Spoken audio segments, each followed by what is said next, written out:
what's up, everyone? Howdy, and welcome back to the 12th Take podcast. Brady and I are back here with some more news, some more Aggie sports talk. We got the NFL Combine that just wrapped up earlier in the week. We had 5 Aggies up there in Indianapolis, working out, meeting with teams and whatnot. We also have some big recruiting news, including news about hopefully the cornerstone of our 2025 class. And we have a preview of our next SEC matchup in the 2024 slate of games, and that is against the Mississippi State Bulldogs. So, Brady, how are you feeling about spring break? I'm excited it's around the corner, kind of at that point right now where I've got some projects and longer term things that I need to be working on over break. So it's like still got to think about school, but it is what it is. I got a lot of stuff actually the week directly after break, but Mm, it is what it is. I'm looking forward to it, not having to think about classes, being able to go home for a few days, see the family. So it'll be good. It'll be nice and relaxing. And of course, we got a lot of sports stuff coming up with kind of the getting towards the end of the season run with the NBA. A lot of teams kind of figuring out playoff positioning, all of that sort of thing. NFL free agencies oh, opening. yeah. Um, we got a couple Aggies got the franchise tag, or one Aggie got the franchise tag. Justin Matabuke, Hmm. so that was great for him. A lot of money there. Oh, yeah. And but yeah, NFL free agency coming up right around the corner, and just some.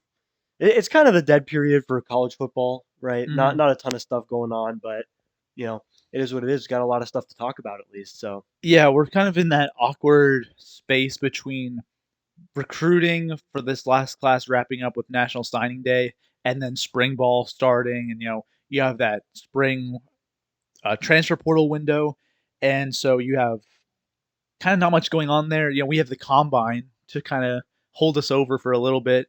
So, with the draft season coming upon us and some Aggies looking to be top picks, um, we want to do a mock draft for like 2 rounds or something. So we'll be doing that in a future episode because that'll be a lot of fun putting on our NFL GM caps for a couple you hours. and I are both big NFL guys too. Yeah, That's kind of our forte. So, or at least for me, yeah, I yeah. I, I know you've always been a big college football guy, but I'm a huge NFL fan, so Hmm. that'll be a lot of fun.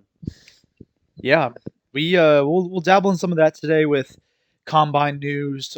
Just thoughts on the 5 Aggies up there who competed and participated. But before we get to that, we have some recruiting news. It's been awesome. We've had recruiting news every single episode. So Yeah, that's good. We're staying yeah, active. yeah. So I don't know if we mentioned this in the last episode. I can't remember, but I mean, if just in case if we didn't, cornerback Sam McCall entered the transfer portal a little bit ago. Again, I apologize if this is something we already covered, but yeah, just want to be safe here. He was a backup. He got 1 start, I believe, against Ole Miss, and he uh, he wet the bed. It was not good.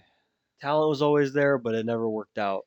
Yeah, he was a former transfer from Florida State, so he announced his intentions to enter the transfer portal. So as of now, he and Jacoby Matthews are 2 guys who um, aren't in the portal yet because they're not allowed to enter. But once that window opens in April, I believe he will be entering it.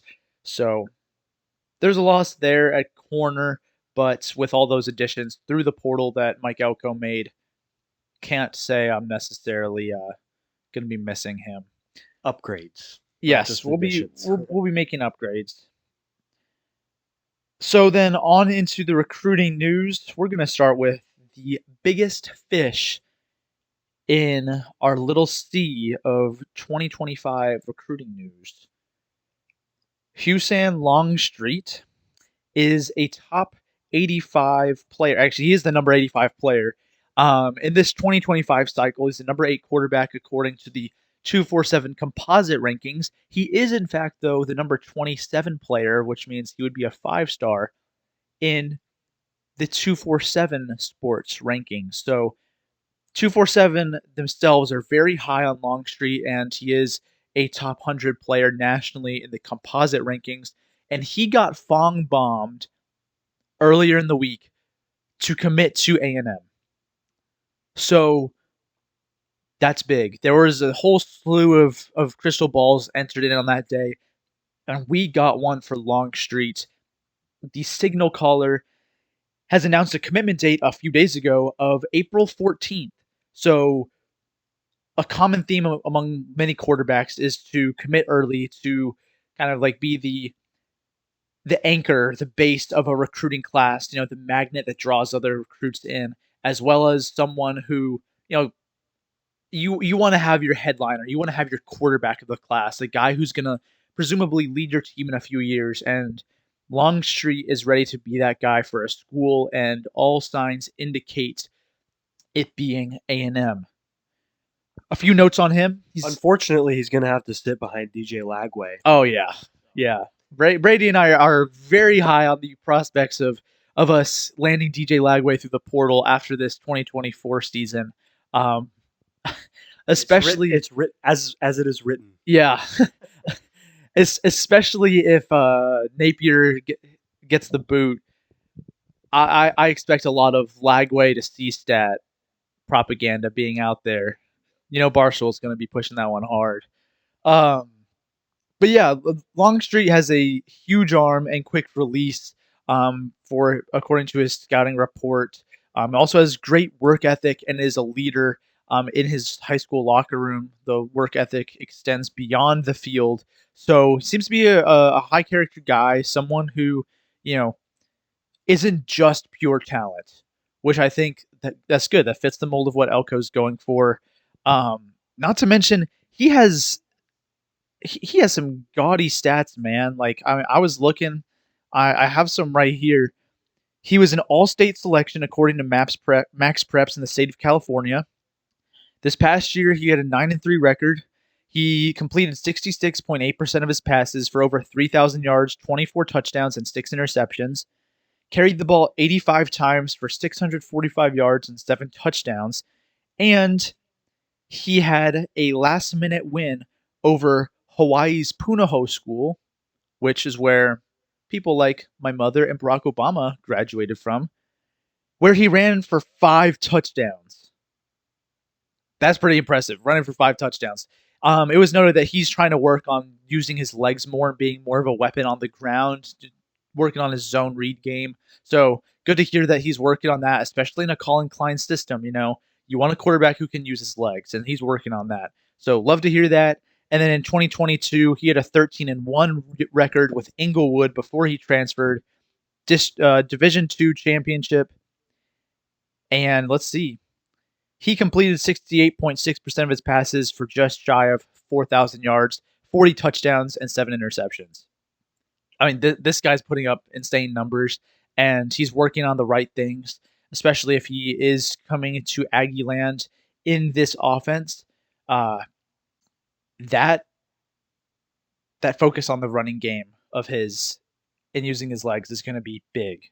So I really like this guy, and presumably getting his commitment in April will be very big, not just for the future of the program, but also recruiting momentum.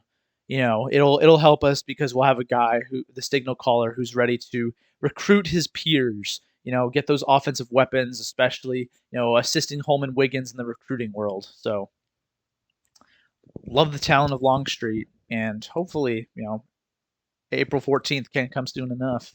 Yeah, I mean, that'd be big news, right? That's, as you said, the anchor of the 2025 recruiting class. That would be huge, huge news.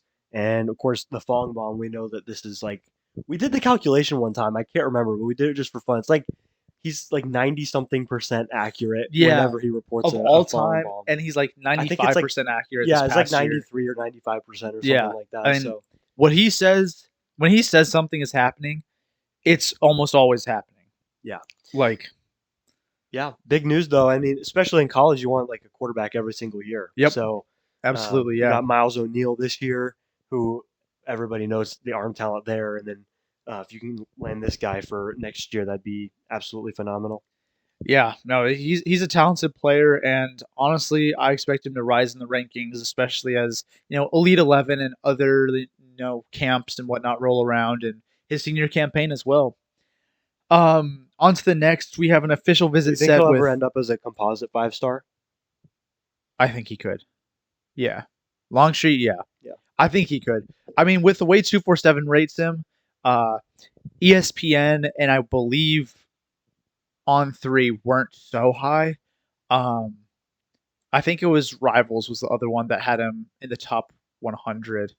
But yeah, ESPN I think had him as the number 200 player. So if those other recruiting sites end up a little higher on him, he could easily rise very quickly. So if he gets invited to Elite 11, competes, plays well there, and then if he ends up having a really good senior campaign like he absolutely could, I would not be shocked if he rose. So this is a big get, especially being from the state of California.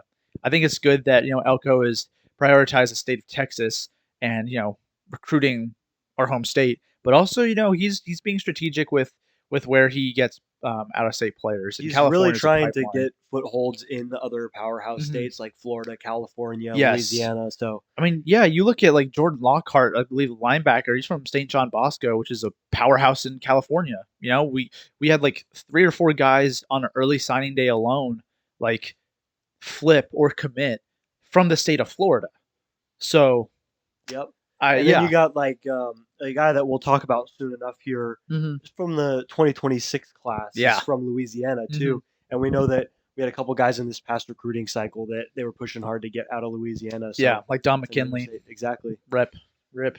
We were so close, I know, yeah, but hey, it's exciting times though. Just yep, like you were saying, like the trends of the powerhouse states, and then of course Texas, which a certain previous coach refused to yep, prioritize. So hmm exciting times. yeah. So hopefully that Longstreet acquisition, assuming it happens, will go a long way in our recruitment of the state of California as well, because there's elite talent out there year in and year out. Um, let's see. Next, we have an official visit set with wide receiver Taz Williams, who's a top 300 player according to the 247 composite, which I believe as of now is his final official visit, which is a really good sign. You want to make the last impression. You want to be the last school in his ear before he commits. You want to be the last school to land that OV. So that's big, and you want to get those weapons um, across the country to commit to your school. And I think Longstreet could be good for the recruitment of Williams. Getting that quarterback and wide receiver connection going strong and early is going to be really important. With the pass catchers, which we This have is a another guy one. that's gotten offers too from every single major program. Yeah, I mean Taz Williams. He's schools are suddenly like, oh, we like this guy. He's catching all of their eyes, and so getting an official visit, really good sign. Two, getting the last one is really big. With official visits, like it's not the biggest thing, but with the officials, with the OVs, yeah, it is really good that we got the last one. Yeah, with the two previous being USC and then Ohio State. Hmm. So getting the last of those three right Yeah, there. I mean, yeah, you're getting the last visit, the last word in over guys like Lincoln Riley. Look, say what you want about his defenses, say what you want about him as a coach, but he is an offensive genius. And then Ryan Day and Brian Brian Hartline. Hartline are some of the best wide receiver recruiters and developers in the country. I mean, at this rate, there's going to be no debate that Ohio State is wide receiver and that's if you don't already think that, at this point already. So yeah, I think that that's going to be really important. Um, and that would be a big win too if you're able to land him over those two Big Ten schools. So, which is weird to say now. Yeah, it was caught me off guard there Yeah, for a second. It's kind USC of in tough. the Big Ten, but yeah, getting that last official visit is going to be really big for our chances with Taz Williams. Um, Chris Ewald's the number 148 player overall, a 4-star cornerback out of Florida. He goes to Chaminade, which is a school where Jeremiah Smith, standout 5-star recruit, wide receiver now at Ohio State. Sorry, the Ohio State um, played. So they're former teammates. He's visiting us in late March. This would be a solid pickup. There's not much there on on that front with Ewolds, but he's a very solid player, highly rated at a corner. You know, again from the state of Florida, you want to build that pipeline. Um, and I think it's interesting because I bring up Jeremiah Smith. First of all, Smith is one of the most hyped up wide receiver prospects in recent memory. Two, he is replacing Marvin Harrison Jr. at Ohio State, who had a build of 6'3" and like 210 pounds, right? Jeremiah Smith, as a true freshman, is also 6'3" and is like 201. I believe he was listed.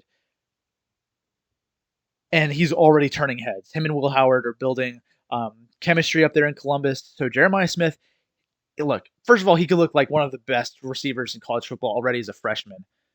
There's potential there through the roof. But Ewell's practicing and playing against him day in and day out at the high school level. I mean, a lot of people think that Smith is already like an NFL talent. Now, obviously, he has to prove it come Saturdays and game days. But the fact that Ewell's is practiced against him for the last few years is really good. You want guys who have played the best of the best and want to compete, and he has that. So, a little interesting note him on him there, but that would be a solid get and continue our connection to the state of Florida, which especially with Coach Ish, that's one of his things that he does, right? Is recruit the state of Florida. So, would love to get that connection going strong again. Absolutely. Um, Big news here for a big player. Lamont Rogers, the number 43 player in the country in offensive tackle, already set an official visit with us in June. He wants to commit, I believe, August 1st. I want to say it was like his grandmother's birthday. It was either him or the next guy who set that as his commitment date. But Lamont Rogers has an official visit with us in June. It would be a massive get. He is also rated as, I believe, a 5-star according to 247. But being the number 43 player overall, he's right on the fringe of being a composite 5-star. He's 6'7", 305, big guy, and building through the trenches is so important. And I think this would just be a massive get in terms of you know you want to recruit elite offensive linemen and protect your quarterback year in and year out. And so this is a really important player to target. And I'm really hoping that oh nuts, what's his name? Man, how did I forget his name? Offensive line coach. Adam Cushing. Yes, Cushing. Adam Cushing. Like, I would love for Cushing to get his hands on Lamont Rogers here. Um, with that being said, though, he does have the same official visit dates as this next guy, who we've mentioned, I think, once or maybe even twice on the pod so far. Top 100 player, tight end Keati Armstrong. He also set his official visit with us for the same dates in June as Lamont Rogers. I believe it's the 16th through 18th of June. Um, but Armstrong is still a priority for Elko and company. This would be a win over Texas as well. Yes, yeah, it's believed to be like an in-state. People think it'll come down to being an in-state battle of us in Texas. So that would be really big. Having him in here at the same time as Lamont Rogers is going to be good because we feel good about Armstrong and our chances with him. If he can, be in the ear of Rogers, if both of them can kind of be like buddy, like, hey, we kind of like it here, get both of them, that would be massive. So having them both here on the official visits at the same time, big news. And honestly, this is one of the recruitments where I'm reading into it. Like some of these guys, especially like with Ewolds, there's not much out there. Can't really make much of it because it's just like, okay, tons of schools are scheduling tons of visits with tons of recruits. Like, doesn't always mean something. It's good, but it may not turn into the final product. With Armstrong here, we're projecting really well with him, and we already have an official visit set. When you get that OV, stuff's serious. So landing him would be amazing. Not to mention, with Colin Klein's offense, his leading receiver this past year was tight end Ben Stinnett, I believe. So tight ends are important in this offense. You know, It's tough because both schools have selling points, but you kind of yeah, got to give Texas an edge there with JT Sanders yes, that's recently, true. who a lot of people say they have very similar builds and Mhm. everything. So it'll be tough, but that would be a great get for sure. No, yeah, they absolutely do kind of have that edge for now, right? Donovan Green, hey, in this offense this year, he could No, turn some absolutely. heads. You and I have talked to him plenty of Mhm. times here. Yeah. So really Yeah, excited about that. if he is the year we think he could have, you know, that could definitely turn the tides in this recruitment with Armstrong. Because even if he commits early, and let's just say he commits to Texas, It's you, not over. yeah, it ain't over till it's over. Like he can't sign until early December. So at that point, you know, I can bet you Mike Elko and those guys are gonna still be in his ear, trying to get him.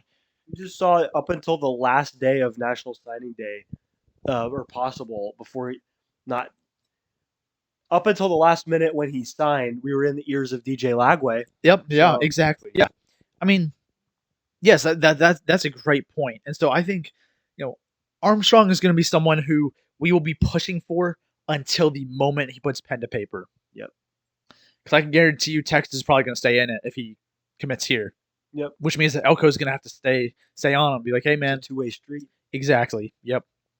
So Absolutely. feel really good about Armstrong. He would be a really exciting player because he's dynamic.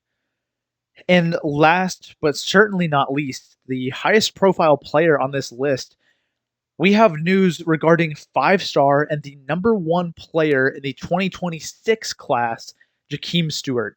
Earlier, he announced his top 15, which he said was based on, you know, atmospheres. You know, like when I go to the stadium, like I really feel it. And we made the cut along with a lot of other high-profile schools, as you could imagine. But we do have a visit with him in the spring. I believe we're the first visit he has late in March, so unofficial visit. But you know, again, this is one of those things where we can't look into it too much. Like at the same time, though, it's really good that we're at least in the conversation and contending for the number one player in the class of 2026. He's a defensive lineman, yeah. Yes. Okay, yeah, Yeah. yeah. He's out He's of 6'6", Louisiana. 300-something Oh pounds my as well. So gosh, hey, massive. he could be our Walter Nolan that's actually good at football.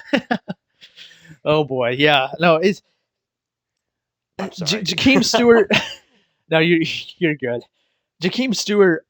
Um, I mean, I just like the fact that we're in this, that we got a No, chance. You absolutely. know, you want to be in it for these With top other top players. flight programs Yeah, as well, right? yeah. Like you want to duke it out. You want to make your pitch, and you want to like see how you shape up in year one against some of the big boys. Now, granted, he's got plenty of time. He's in no rush. Like I said earlier, he's a class of 2026. He can't So sign for 2 Decembers. yes, So yeah. You know, it's one of those things where he could commit to 4 different schools if he wanted to, and it wouldn't matter unless you're the last one. So, you know, not reading too much into it, but it's something to monitor. You it know, on the plus side of that though, it gives Elko time to show what his defense is really like yeah, and to give the selling point of, hey, look at what I'm doing with these guys. What do hmm you think I could do with you, the number one player in the yeah, country? and growth. You know, he has a longer time frame. He's gonna have a larger sample size of Mike Elko, not just the X's and O's on the field, but also player development, uh, which could be big. So hopefully, yeah, that ends up being something that works in our favor. But Absolutely. that kind of wraps up our recruiting news. So, with Yeah. that being said, we are going to talk about the 5 Aggies who participated in the NFL Combine. Yes, very exciting. 5 Aggies at the combine, as you said. This is gonna be good. This is gonna be good. We got obviously everybody knows the one guy that is at the top of draft boards at his position, Yeah. but we've got a couple guys in here too that could be sleepers in the middle to late rounds that actually produce winning contributions to a team, even starting next year. But let's get into this, Kali'i. Our first um, player here, we're just leading it off with the man himself, Edgerrin Cooper. We have official combine numbers, by the way, measurements for all of hmm these guys. So we know heights, weights, arm lengths, hand sizes.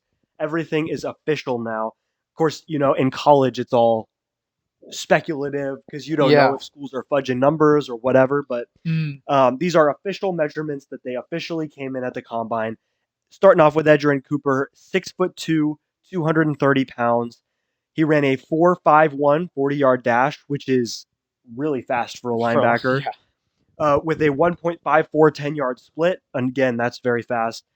34.5-inch vert, 9-foot 10-inch broad jump. We know Edgerrin Cooper. If you're listening to this podcast, if you're a fan of the Aggies, you know what Edgerrin Cooper is about. He's fast. He's explosive. He is small though. He doesn't have quite the anchor or the heft of the top linebackers in the NFL, like the Roquan Smiths, like the Fred Warners, like the Leo Chenals and the Nick Boltons and the all of these guys are heavier and taller than Edgerrin Cooper. They don't have his speed though. That's the selling point that Edgerrin Cooper has. But hey, it's a weaker linebacker class, but to be at the top of it is still fantastic, fantastic news. And we know how Yeah. special he is. This is going to be a guy that's a starting linebacker for an NFL team for a very long time. Yeah, I mean, the last time, and he's actually his comp. The last time we saw a linebacker class that didn't have like a stud, like a star.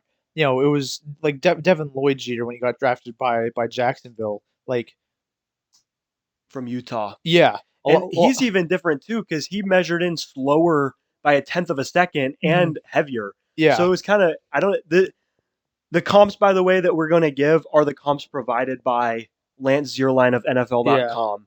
He's been there a long time, combine guy. He yeah. he does the scouting for all of that. So I just think Lloyd being what he was a second round pick or early second he was round. late first. Oh, late first. Okay, so positional demand is gonna say that a lot of teams try to just go cheap at linebacker. Unless you have a stud, you go cheap, and you go cheap by going in the draft.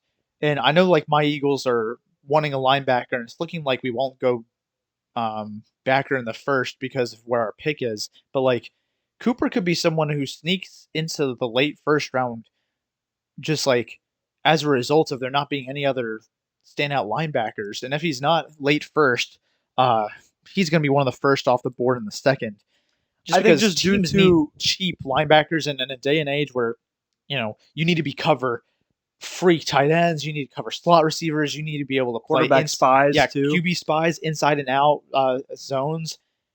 You need speed. So I think Cooper is going to be a prize commodity. Um, what is it like in Detroit, the draft? I don't know, but teams are going to want Edgerrin Cooper for sure. Yeah, absolutely. He's a guy he could kind of fit any defense you want. He can do Mm-hmm. anything that you need him to do. Um, you know, with Edgerrin Cooper, again, we know these things. He overplays sometimes, has a propensity to just because he's so um, aggressive at wanting to get to the ball Mm-hmm. that sometimes he has the propensity to overplay a little bit, but he has the athleticism to cover for it. And building off of that, his RAS score, which is the relative athletic score um, that they do for all the NFL prospects. It's not through the NFL, but it's an outside program that does this. He had a 9.34 RAS score, which is really good. His composite speed grade was elite, with his 40-yard dash time, his 20-yard split being at 2.62, and the 10-yard split at 1.54. His agility testing, he didn't do the three cone or anything like that, so we don't know about that. But his actual speed testing was elite. His composite size grade was okay, very, very light in the weight department in the red at 230 pounds, but 6 foot 2 is pretty decent for a linebacker. And his composite explosive grade was good as well. He was the best linebacker with RAS scores in the combine this year as well. So we know Edgerrin Cooper. We've talked about him ad nauseum on this show. Mm-hmm. Absolutely everything that an NFL team would want. Um, Wrapping up here, his official visits are with the Eagles, as you said. Yeah, So you guys definitely show an interest there. And then the Steelers and Cowboys. Those are the reported official visits for yeah. Edgerrin Cooper. Apparently, his visit with the Steelers went well. So I could that see would be all nice. three of those teams taking him. And real quick before we move on to the next guy, NFL Next Gen Stats calculates each player's production score. So based off of their production in college, ranks them among their position, and then their athleticism score, similar to the RAS score, I believe, but just done through the NFL and I believe Amazon. But he finished with he finished fourth among linebackers in production from college. Again, in uh, combine out of combine linebackers, and then eighth in athleticism score out of all combine linebackers. And his total score, which is both of those combined, he was first. So combining his production in college and his athleticism, NFL Next Gen Stats has him as the top linebacker in the combine. So, I mean, yeah, it makes sense too because we all know like how athletic he is, how fast he is, and Yeah, even he though can do he's pretty much anything. yeah, like as even though he's a little smaller, like he's an athlete, a Yeah, freak athlete. And absolutely. when you pair that with the production he found in college, especially this last year, I mean, it's no wonder that he's one of the top linebackers in this And class. the other thing is that teams value experience as well. Hmm. Being a 4-year starter, that plays very well into Adrian Cooper's hands. And Yeah, so no, for sure. that's a position too that you hear that with NFL teams. I feel like it's kind of overstated about the whole age thing, where it's Hmm. like, oh, this guy's going to be a 22-year-old rookie or a 23-year-old rookie. How could we? How would, that's so overstated, especially at a linebacker position. Teams want guys with experience and that know what they're doing. So Yeah. Edgerrin Cooper, definitely the best Aggie at the combine, going to go the highest in the draft, no debate about that. So great for Edgerrin Cooper. Can't wait to see where he goes. Another team that I know that I would love if they looked at him is my Dolphins. Right, we need linebacker help. We just cut Jerome Baker. Um, Reports that we might bring him back, but who knows, on a Hmm. cheaper salary, we'll see. But Edgerrin Cooper would be fantastic, and I would absolutely love that. But yeah, so that wraps up Edgerrin Cooper. Moving on to our next guy is the big guy in the middle, McKinley Yes, sir. Jackson. McKinley Jackson measured in at 6'1.5" and 326 pounds. He ran a 5.26 40-yard dash with a 1.78 10-yard split, 23-inch vert, 8-foot 10-inch broad jump, and again, we know McKinley Jackson. He's been at A&M for a very long time. Explosive and powerful, high motor, really long arms.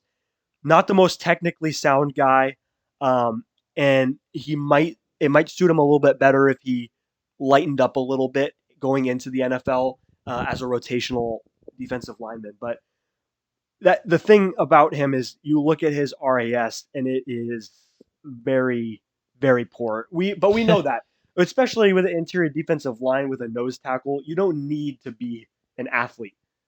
He is very much not an athlete though. Relative athletic score for McKinley Jackson, pretty much everything is in the red. He has a 3.52 RAS score. Putting that in reference, Edgerrin Cooper's was a 9.34.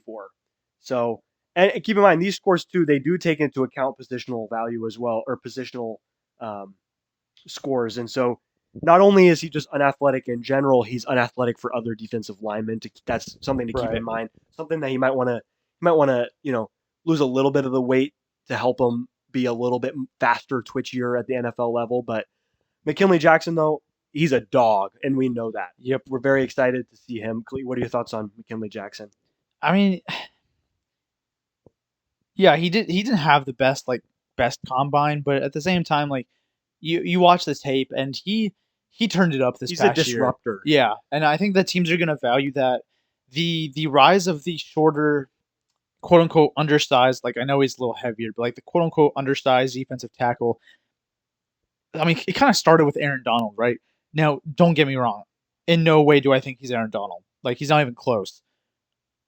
But I think that profile of player, the smaller defensive tackle, um, it's it's growing. And he's 6'1.5", right? Like that's not the tallest, but he's got some size to him just in that he's so heavy. And the fact that he is so disrupting, he's able to eat up space, whether that's in gaps or just like closing gaps, right? So I Classic nose tackle. yeah, he does his job, and he's going to be someone who I don't know exactly where he's going to get drafted, but I could see him being a bottom of the roster, like he's going to be your your guy who can rotate in if Fourth or need fifth be. defensive Yes. lineman. Yeah. Yeah. Um but yeah, not too great of a combine for McKinley Jackson, but we know how disruptive he can be, and I think if he's given a chance, he should be able to ball out. So Yeah. And then as far as his official visits at the combine go, the only one reported is the Cardinals, and that was from his mouth himself. So we don't know about the other teams. We have seen, I mean, these teams are having visits with pretty much every player you could possibly think of. So we're just going off of what has been reported. He's obviously met with many more teams than that, but all we know yeah. of is the Cardinals right now. Jonathan Gannon, former Eagle defensive coordinator. So Yep. we know how Jonathan Gannon loves his defensive linemen, Oh yeah. obviously. So makes sense. But yeah, moving on to Layden Robinson, someone that I'm very excited about. Measured in at 6'3.5", very uh, very big, 302 pounds, 34 and 5/8 inch arms, which is very good for an interior offensive lineman. Very long arms and 10.5 inch hands, so he's got those maulers. 26.5 inch vert and 9'3" broad jump. Again, Layden Robinson, another one. Been at A&M forever. Everybody knows Layden Robinson, right? Explosive, powerful, road grader, heavy hands, very technical, have very strong leverage and base. There's concerns on his overall athleticism, right? His ability in space and his stunt and blitz recognition. Pro Day will be very big for him, but Layden Robinson has that it, and that's such a cliche. Everyone's like, "Oh, he's got that Mm, it. He's got that dog in him," right? But you watch the tape. Layden Robinson does things in the run game that not a lot of guys can do. He has that quality, that unquantifiable thing that NFL teams absolutely love, and that's very rare. So this is a guy that he didn't do any of the running testing because of those concerns of his athleticism. We don't know what the numbers are, but this is a guy that, in my opinion, could end up going a lot higher than people would imagine. Like mm. even as high as day two somewhere, rounds 2 or 3. So very excited about Lade Robinson. I'm a huge fan of his game. And I think an NFL team is going to be very lucky, and that's a guy that could end up being a starter for a long time. But Clee, what do you think? Yeah, I think he's going to be one of those mid round gems where Absolutely. someone's going to get a quality um, starter or a quality backup with all the potential to be a quality starter in in those mid rounds where you get a value pick, right? You get someone who either is right off the bat or is going to in the next couple of years be a contributor on offensive line, a reliable player, and getting him in the mid rounds is going to be really important. Honestly, I wouldn't be too mad if the Eagles took him because there's talk of Cam Jurgens, who we had kind of playing guard, moving back to center, where he played at Nebraska with Jason Kelsey retiring, and that suddenly means that we need another interior guy to bring into the fold to teach and to groom. Um, and I think that Layden Robinson would be a really good player for that. So personally, I would love him like the third or the fourth, just adding depth to the beefy boys up front. Yeah, absolutely. Do you remember those clips though? The unfortunate clips of the pro or the Senior Bowl where he Oh he got yes, he got blown by Tavon Sweat a couple times. yeah, Saw he some posts bullied about him. that, um, but hey, what can you do? Mano a mano against the Yeah, biggest human being on planet yeah. Earth. Tavondre Sweat is. I mean, he was one of the top defensive players, Yeah, regardless of position, in college football this year. He's not going to be drafted as a top defensive tackle, but you watch the tape and he was one of, and PFF agrees, he's one of the best, if not the best, defensive tackles and defensive players in the country.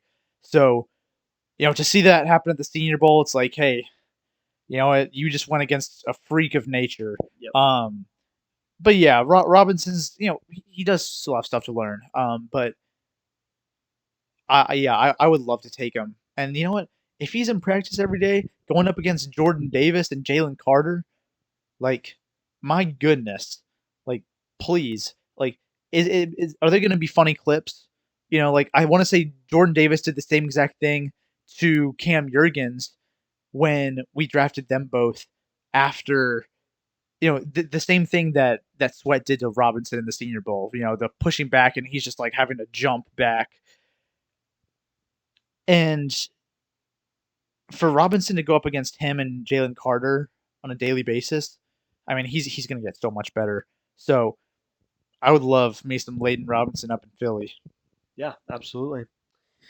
Absolutely. Layden Robinson, big fan here. Very excited, and whoever gets him is going to get a dog, right? Yep. Moving on to Damani Richardson, measured Oof. in at 6 foot, half an inch, 210 pounds. 4.6 second 40-yard dash with a 1.54 10-yard split, 31-inch vert, 9 foot 8-inch broad jump. This was a tough combine for Damani. Very unfortunate, right? Excellent size, very strong, sure tackler once he gets you wrapped up. Not very good at that though, in open field, right? He has good top end speed once he gets there, but not very good on the acceleration department. He lacks in agility and change of direction. A combine did him no favors. It was kind of tough. I struggle to imagine if he's going to actually get drafted or if he'll be a undrafted free Mhm. agent, but we'll see. His relative athletic score as well, not very good. For the explosion grade was poor. His size grade was good, and his speed grade was good as well, with his splits. But 4.6 is not what you would have liked to see out of Yeah, Damani. no. So tough combine, but Clee, what'd you think? I mean, yeah, like you said, like it did not help him in the slightest bit. Um, the tackling issues are going to be tough to overlook. Um, but I'm sure there's a team that'll see him and want to give him a shot. But like you said, He I don't. does provide special teams value, Yeah, that's for sure. I just don't know. Kind of like you, if that's going to be, is the team going to take a chance on him and draft him, or is he going to wind up being, one of the first guys who gets a call as an undrafted free agent? I don't know. I think he would have benefited from another year in college. That's just me. Yeah, I would have liked to have had him back. Um, yeah, his number, especially, I'm just looking at like that 42. Like, look, game speed and track speed are two different things. The 40 is more of track speed, not actually what's on tape. But when you have the tackling issues as a safety, you gotta have something going for you. So And the agility, like his hips get really yeah, stiff, like like can't turn very well. I don't like know. when the production isn't there on the field, what do teams look at? They look at the potential. Does he have potential to produce?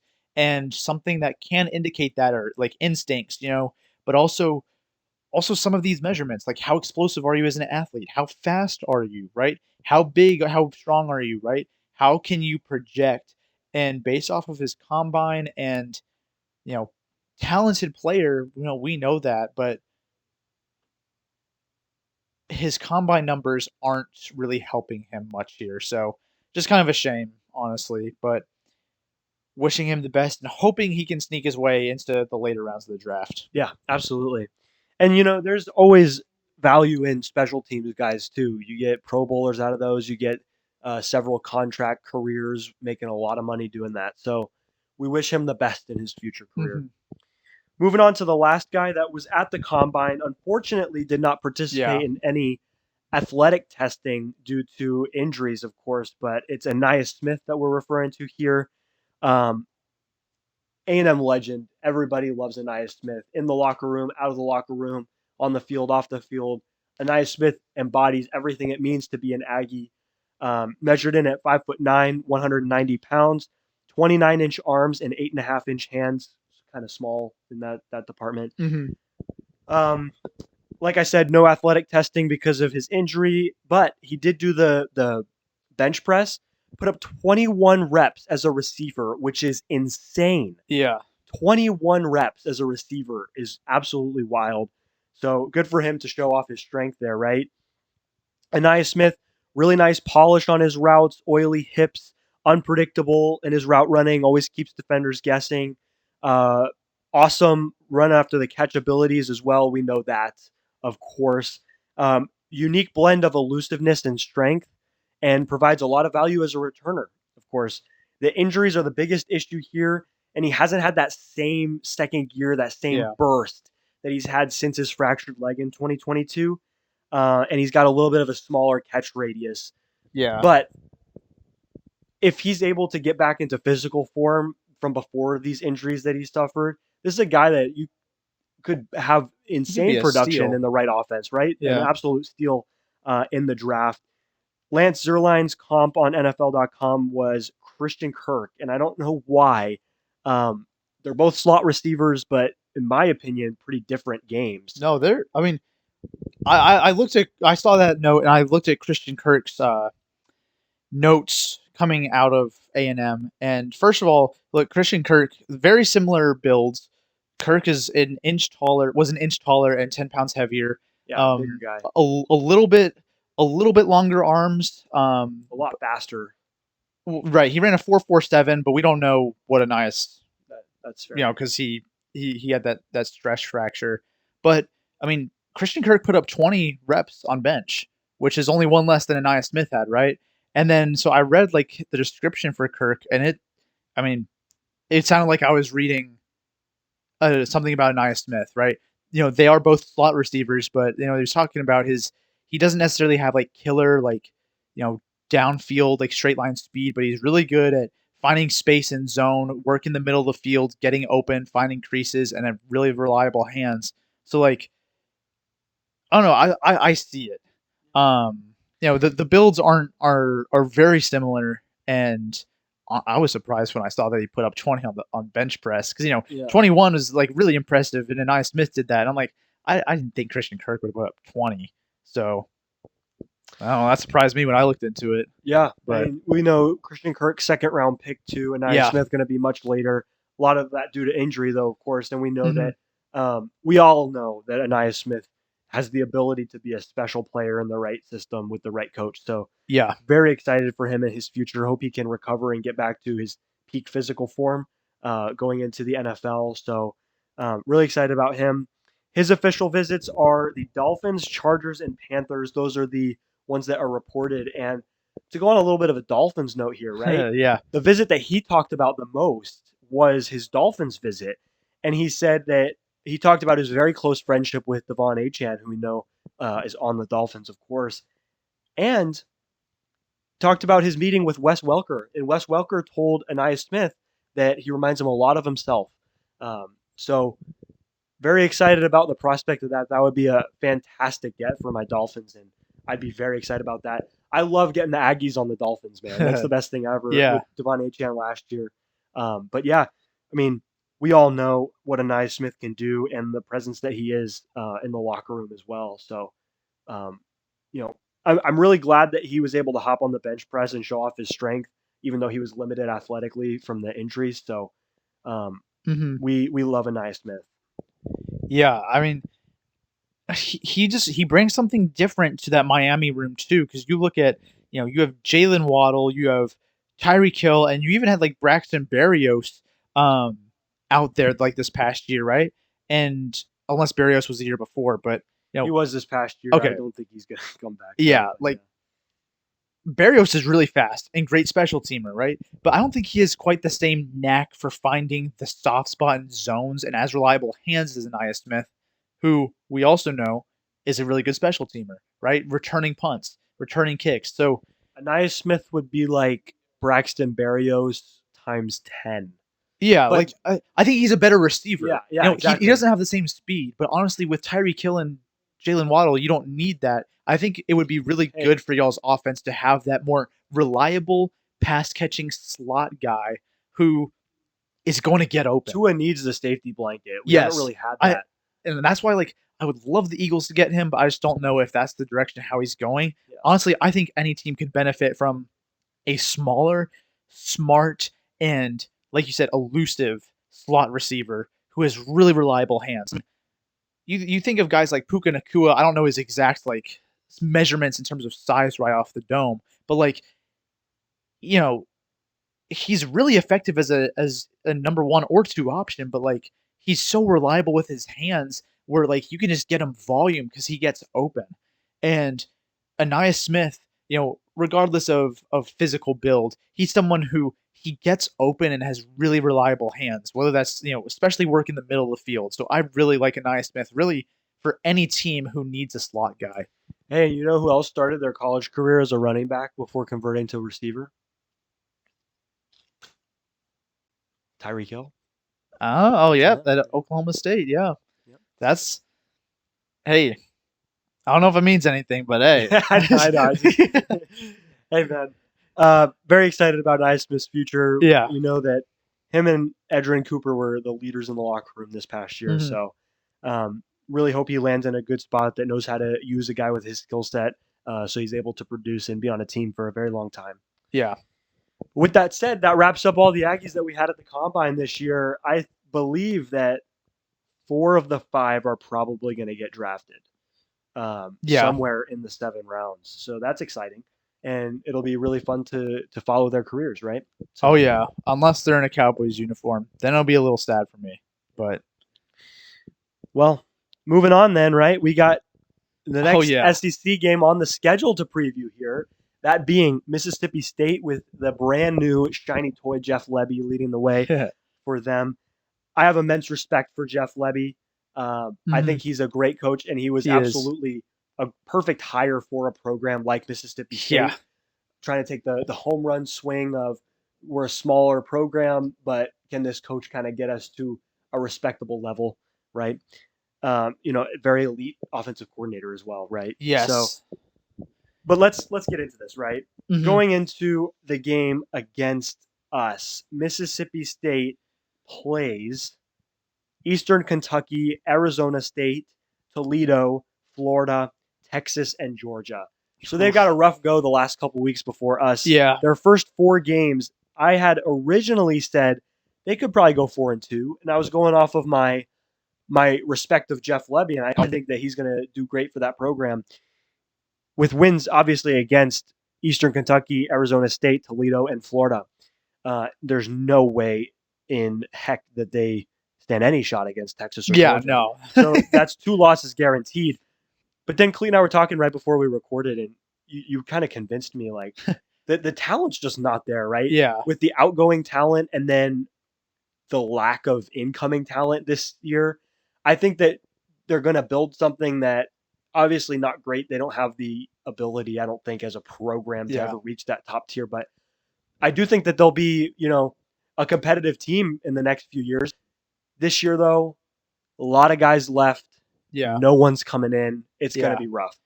Yeah, I mean, you kinda look at, like, the NFL and stuff, and it's like, you could literally just be a coach away. And that often is the case because, you fire a coach and you still have some of the best football players on the planet on your team. You go to even a Power 5 SEC school like Mississippi State, right? You fire your coach and it's a little bleak.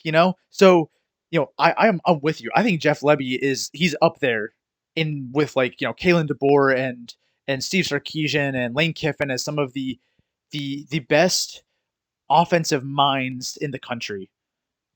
I mean, Lebby went from UCF with Dylan Gabriel doing well there to Oklahoma with Dylan Gabriel and doing really well there to now getting a head coaching gig without his boy Dylan Gabriel though.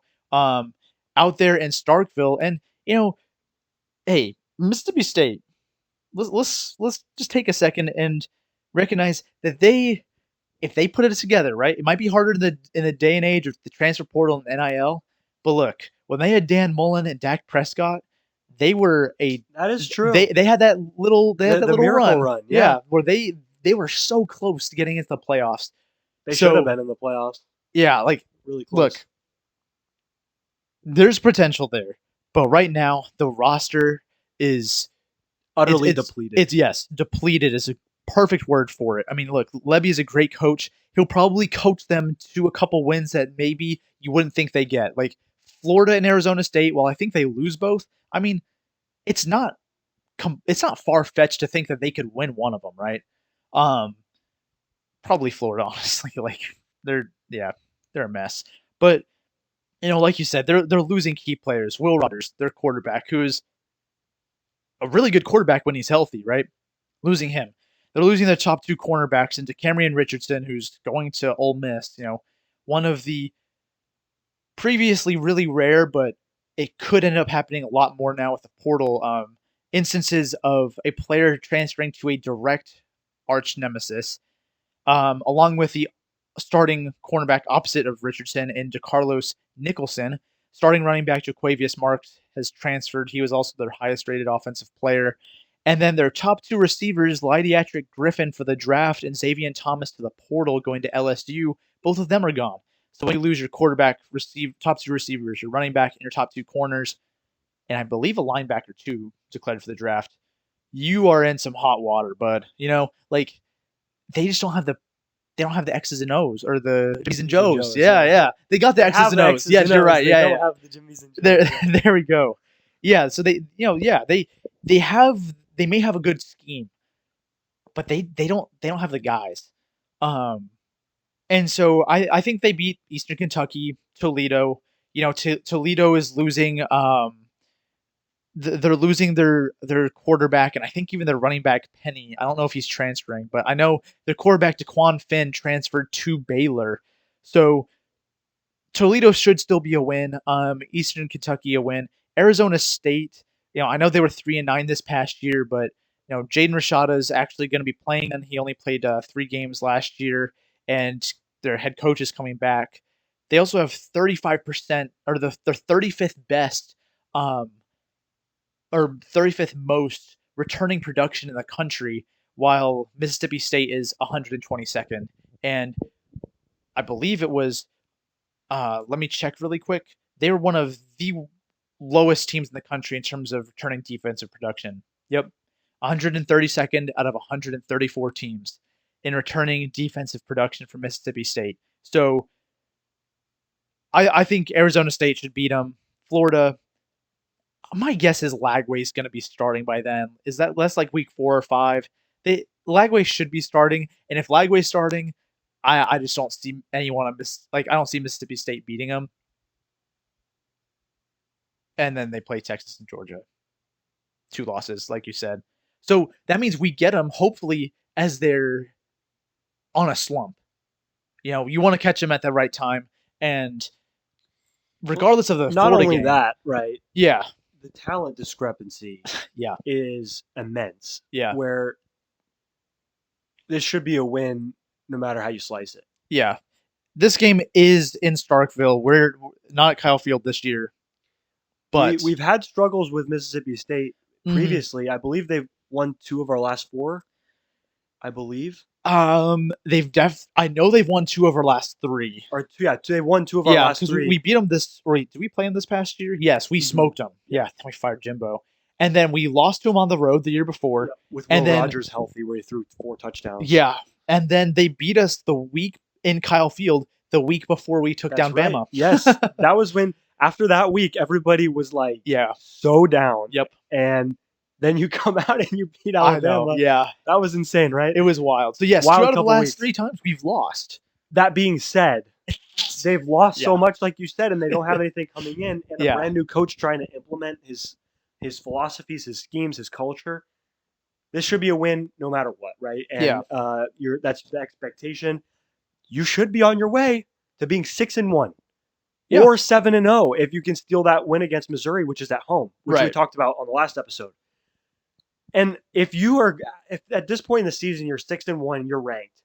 Oh yeah, that you are on the way to a very successful first season under Mike Elko, unless you have like a late season collapse. I mean, if you're 6, that means you're already bowl eligible. Absolutely, bowl eligible within the first 6-7 weeks of the season. And even if you, let's just say you quote unquote worst case scenario. We haven't had that in a while. Yeah, that's also true. Let's say you lose to Notre Dame and Missouri, you're still 5-2. That is a really good start through 7 games for a coach's first year. You're probably still ranked. Yeah, I agree. Yeah, you're probably still ranked at 5-2 if your only losses are Notre Dame and Missouri. Because they'd just probably be ranked ahead of you. Yeah, It's a little murkier if you lose to like Auburn or something. Or sorry, we don't play We them don't until play them later. yet. Like if you somehow lose to Florida, Right. you're 4-3. Assuming you also drop the other two big games, but like you know 4-3, like 7 games in, isn't the worst thing in the world.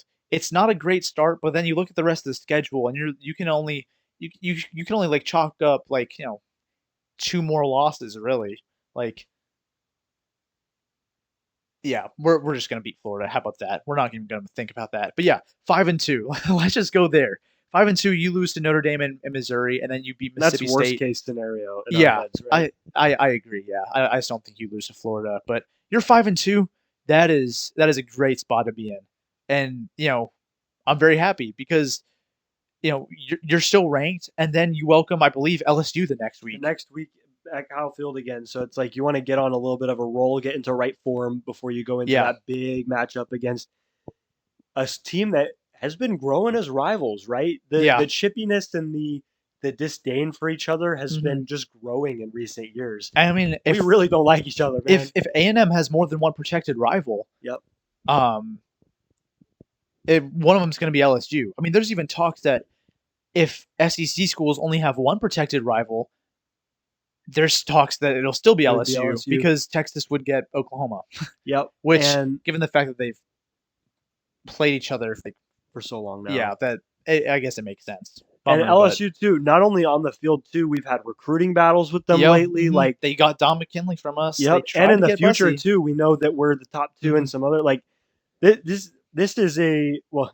Let's not get ahead of ourselves Right, and right, go into that, but yeah, like that game against LSU coming up, you really want to make sure you're in right form yeah, going into that week. yes, So exactly. Like we're probably going to drop the Mizzou game, it's just like and the ACU game from this past yeah, season. You want it to you be want, doing like hmm in good form before you played yeah, LSU, right? exactly. Yeah.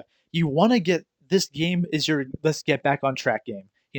If you do somehow beat Missouri, like that's sweet. Like go out there and kick Mississippi State's butt because you should. And then And LSU's. yeah, Yeah. and then LSU. If you lose to Missouri, then it's like, all right, we have this game. Let's get things right. Let's refocus. Let's get back in the win column before hosting LSU. So I do like the schedule in that it's kind of like alternates. You don't have any like big games right back to back. You don't have many chances for a bunch of losing streaks, right? We're hoping to really just go one and done in terms of losses on the season. Yeah, I mean you're absolutely right. You open up with Notre Dame. Then the week before Missouri, you got Arkansas. Then the week before LSU, you got Mississippi State. Then the week before um, Texas, you got Auburn, which that's the toughest one. Your Yeah, last 2 games of the season. But like you said, it's like all of these big games you have the opportunity to make sure you've you know got the little kinks out and stuff before you go yeah. into those big matchups. So yeah, very excited about this, man. And we got a great run of games at Kyle Field next year, don't Oh we? yeah. I mean, if we beat Notre Dame like we expect and we're 6-1 heading into the LSU game, you gotta think that could be another bid for College Game Day. Mm-hmm. I don't know what the other games are on that day because I want to say we're getting close to like the Red River time, and I have a feeling both Texas and Oklahoma should be pretty good. I haven't looked at Oklahoma's schedule too much, or Texas is up to that point when they play, but I just know they play early October, so we're nearing in on that point. But hey, we have 4 prime opportunities to try to get game day. Week 1 against Notre Dame, Missouri. We could both be undefeated going into that.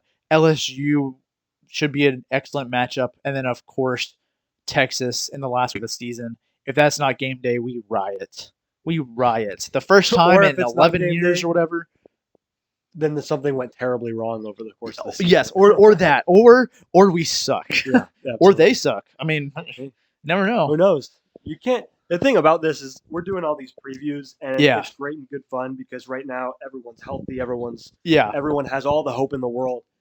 But the reality is you can't predict things like off-field issues that cause yeah. players to not be there, or coaches to not be there, or Injuries, injuries, that sort of scheme just thing. not kind of clicking for There, some players. there's always the case of something bad could happen to one of these top teams, and all of a sudden you're like, well, we went into the season like we thought we had no shot against Texas, but all of a Yeah, sudden, hey, Texas is floundering and we're in right form. So Yeah. yeah, very interested to see how we look over the course of the year. But as you said, the schedule is very favorable, not just in the matchups, not just with the all of the tough games being at home, but as you said, with the ability before each of the big home games to get right. And so, Mhm. uh, very excited about that. But yeah, I mean, to wrap up the Mississippi State thing, that should be done and over with before you even get off the bus for that game. So, Yeah. I mean, you can't go into that mindset. I watched the App State game, so Yeah. but I you think a know, lot of us did and wish we didn't. yeah, absolutely.